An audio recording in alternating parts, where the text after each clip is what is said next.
ಅದು ಬೇಡ ಅಂತ ಮಾಲೂರಿನ ನಾಗರಿಕರು ಎಲ್ಲ ಇವತ್ತು ತೀರ್ಮಾನ ತಗೊಂಡು ಅದನ್ನು ಸುಮಾರು ಸಲ ನಮ್ಮ ಸ್ಥಳೀಯ ಶಾಸಕರಿಗೆ ತಿಳಿಸಿ ಆಡಳಿತ ವರ್ಗ ತಿಳಿಸಿದ್ರು ಸಹ ಇವತ್ತು ಕೆಲಸ ಪ್ರಾರಂಭ ಮಾಡಿರೋದ್ರಿಂದ ನಾವ್ಯಾರೂ ಅಭಿವೃದ್ಧಿಯ ವಿರೋಧ ಅಲ್ಲ. ಆದರೆ ಅಭಿವೃದ್ಧಿ ಹೆಸರಿನಲ್ಲಿ ಇವತ್ತು ಅವೈಜ್ಞಾನಿಕವಾಗಿ ಮಾಡ್ತಿರ್ತಕ್ಕಂಥ ಮೇಲ್ಸೇತುವೆಯ ವಿರೋಧ ನಾವಿದ್ದೀವಿ.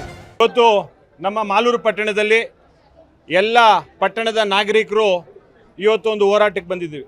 ಏನು ಹೋರಾಟ ಅಂತ ಹೇಳಿದ್ರೆ, ಇವತ್ತು ಮಾಲೂರು ಪಟ್ಟಣದಲ್ಲಿ ಅಭಿವೃದ್ಧಿಯ ಹೆಸರಿನಲ್ಲಿ ರಸ್ತೆ ವೈಡನಿಂಗ್ ಹೆಸರಿನಲ್ಲಿ ಇವತ್ತೇನು ಮಾಲೂರು ಪಟ್ಟಣದೊಳಗೆ ಹಾದೋಗ್ತಿರ್ತಕ್ಕಂಥ ಮೇಲ್ಸೇತುವೆ ಏನಿದೆ ಅದು ಬೇಡ ಅಂತ ಮಾಲೂರಿನ ನಾಗರಿಕರು ಎಲ್ಲ ಇವತ್ತು ತೀರ್ಮಾನ ತಗೊಂಡು ಅದನ್ನು ಸುಮಾರು ಸಲ ನಮ್ಮ ಸ್ಥಳೀಯ ಶಾಸಕರಿಗೆ ತಿಳಿಸಿ ಆಡಳಿತ ವರ್ಗಕ್ಕೆ ತಿಳಿಸಿದ್ರು ಸಹ ಇವತ್ತು ಕೆಲಸ ಪ್ರಾರಂಭ ಮಾಡಿರೋದ್ರಿಂದ ಸುಮಾರು 250ಕ್ಕಿಂತ ಹೆಚ್ಚಿನ ಆಸ್ತಿಗಳು ಈ ರಸ್ತೆಯಲ್ಲಿದೆ.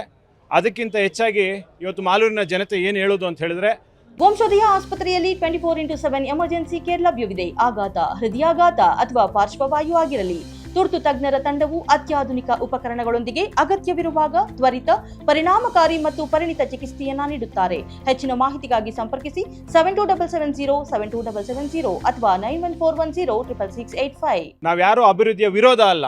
ಆದರೆ ಅಭಿವೃದ್ಧಿ ಹೆಸರಿನಲ್ಲಿ ಇವತ್ತು ಅವೈಜ್ಞಾನಿಕವಾಗಿ ಮಾಡ್ತಿರ್ತಕ್ಕಂಥ ಮೇಲ್ಸೇತುವೆಯ ವಿರೋಧ ನಾವಿದ್ದೀವಿ.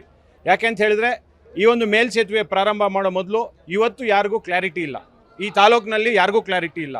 ನಾವು ನಮ್ಮ ಸ್ಥಳೀಯ ಶಾಸಕರಿಗೆ ಕೇಳೋದೇನು ಅಂತ ಹೇಳಿದ್ರೆ, ಇದ್ರ ಬಗ್ಗೆ ಒಂದು ಕ್ಲಾರಿಟಿ ಕೊಡಿ.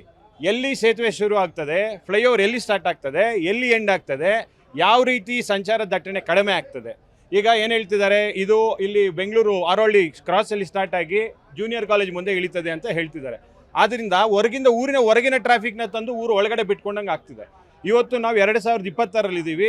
ಇವತ್ತು ಮೇಲ್ಸೇತುವೆ ಅಂತ ಕಟ್ಟೋದು ಒಂದು ದೊಡ್ಡ ವಿಚಾರ ಅಲ್ಲ. ಆದರೆ ಸಂಚಾರ ದಟ್ಟಣೆ ಕಡಿಮೆ ಮಾಡೋ ನಿಟ್ಟಿನಲ್ಲಿ ವೈಜ್ಞಾನಿಕವಾಗಿ ಮಾಡಬೇಕಾಗ್ತದೆ. ಎಲ್ಲರನ್ನೂ ಕೂಡಿಸಿ ಮಾತಾಡಬೇಕಾಗ್ತದೆ. ಇಲ್ಲಿ ಯಾರೂ ಇಲ್ಲಿ ರಾಜಕಾರಣ ತಂದಿಟ್ಟಿಲ್ಲ ಅಥವಾ ಯಾರು ಪರ ವಿರೋಧ ಪರ ಅಂತೇನಿಲ್ಲ. ಇಲ್ಲೇನು ಅಂತ ಹೇಳಿದ್ರೆ, ನೊಂದಿರ್ತಕ್ಕಂಥವ್ರನ್ನೆಲ್ಲರನ್ನೂ ಕೂಡಿಸಿ ಒಂದು ವಿಚಾರ ಇಲ್ಲಿ ಮಾಡಬೇಕಾಗ್ತದೆ. ಇವತ್ತು ಇದು 40-60 ಅನುಪಾತದಲ್ಲಿ ನಮ್ಮ ಕರ್ನಾಟಕ ಸರ್ಕಾರ ಮತ್ತು PPP ಮಾಡಲು, ಪಬ್ಲಿಕ್ ಪ್ರೈವೇಟ್ ಪಾರ್ಟ್ನರ್ಶಿಪ್ ಮಾಡಲು ಇದು ಮಾಡ್ತಿದ್ದಾರೆ. ಪಬ್ಲಿಕ್ ಪ್ರೈವೇಟ್ಶಿಪ್ ಅಂದಾಗ, ಪಬ್ಲಿಕ್ ಅಂದಾಗ ಸರ್ಕಾರ, ಪ್ರೈವೇಟ್ ಅಂದಾಗ ಮತ್ತೊಂದು ಕಂಪನಿ. ಇವತ್ತಿದು ಪಶ್ಚಿಮ ಬಂಗಾಳದ ಕಲ್ಕತ್ತಾದಲ್ಲಿರ್ತಕ್ಕಂಥ ಕಂಪನಿ ಒಂದು ಇದನ್ನು ತಗೊಂಡಿದೆ. 12ರಿಂದ 15 ವರ್ಷ ನಾವು ಟೋಲ್ ಕಟ್ಟಬೇಕಾಗ್ತದೆ. ಇವತ್ತು ಮಾಲೂರು ತಾಲೂಕಿನಲ್ಲಿ ಇರ್ತಕ್ಕಂಥದ್ದು ಎಲ್ಲ ಬಡ ರೈತರೆ. ಆ ರೈತರು ಇವತ್ತು ಒಂದು ಹಳ್ಳಿಯಿಂದ ಮತ್ತೆ ಈ ಮಾಲೂರು ಪಟ್ಟಣದೊಳಗಡೆ ಬರಬೇಕಂತ ಟೋಲ್ ಕಟ್ಟಿದಾಗ ಒಬ್ಬ ಬಡ ಕನ್ನಡಿಗ ಪಶ್ಚಿಮ ಬಂಗಾಳದಲ್ಲಿ ಕೂತಿರ್ತಕ್ಕಂಥ ಒಬ್ಬ ಶ್ರೀಮಂತನಿಗೆ ಟೋಲ್ ಕಟ್ಟಬೇಕು.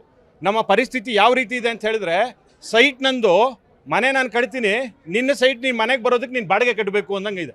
ಇದರಲ್ಲಿ ದಯವಿಟ್ಟು ಅರ್ಥ ಮಾಡ್ಕೊಳ್ಬೇಕು. ನಮ್ಮ ಶಾಸಕರಲ್ಲಿ ಮನವಿ ಮಾಡ್ಕೊತೀವಿ, ಸರ್ಕಾರ ಇದೆ ಮತ್ತು ನಮ್ಮ ಶಾಸಕರು ಅಲ್ಲಿ ಹೋಗಿ ಕೇಳ್ಬೋದು. ಇದನ್ನು ಬದಲಾವಣೆ ಮಾಡೋ ನಿಟ್ಟಿನಲ್ಲಿ ನಾವೆಲ್ಲ ನಿಮ್ಮ ಜೊತೆ ನಿಲ್ತೀವಿ. ಏನು ಮಾಡಬೇಕು ಅಂತ ಹೇಳಿದ್ರೆ ಇವರೆಲ್ಲರೂ ಸರಿ ಜೊತೆಗೆ ಬರ್ತೀವಿ. ಮುಖ್ಯಮಂತ್ರಿಗಳಿಗೆ ಭೇಟಿ ಮಾಡೋಣ. ಮಾಲೂರು ನಗರದ ಮೇಲೆ ಕಾಂಕ್ರೀಟ್ ಸಮಾಧಿ ಕಟ್ಟೋದು ಬೇಡ. ರಿಂಗ್ ರೋಡ್ ಮಾಡೋದ್ರಿಂದ ನೋಡಿ, ಮಾಲೂರಿಗೆ ರಿಂಗ್ ರೋಡ್ ಮಾಡಿದ್ರೆ ಸುಮಾರು 30ರಿಂದ 35 ಹಳ್ಳಿ ಇದರಲ್ಲಿ ಕವರ್ ಆಗ್ತದೆ. 35 ಹಳ್ಳಿ ಕವರ್ ಆದಾಗ 35 ಹಳ್ಳಿಯಲ್ಲಿ ಆರ್ಥಿಕವಾಗಿ ಅವರೆಲ್ಲ ಬೆಳೀತಾರೆ. ಅಲ್ಲಿನ ರಿಯಲ್ ಎಸ್ಟೇಟ್ ಬೆಳೀತದೆ, ಸೈಟ್ಗಳ ಬೆಲೆ ಬೆಳೀತದೆ, ಮತ್ತು ಅಲ್ಲಿನ ಭೂಮಿಗೆ ಬೆಲೆ ಬರ್ತದೆ. ಅದ್ರ ಜೊತೆಗೆ ರೈತರು ಸಹ ನೆಮ್ಮದಿ ಜೀವನ ಮಾಡ್ಬೋದು.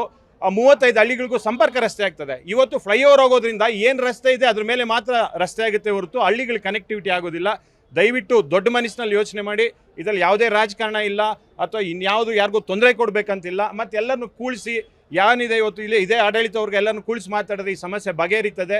ದಯವಿಟ್ಟು ಇದನ್ನು ಸೀರಿಯಸ್ ಆಗಿ ತಗೊಳ್ಬೇಕಂತ ಕೇಳ್ಕೊತೀವಿ.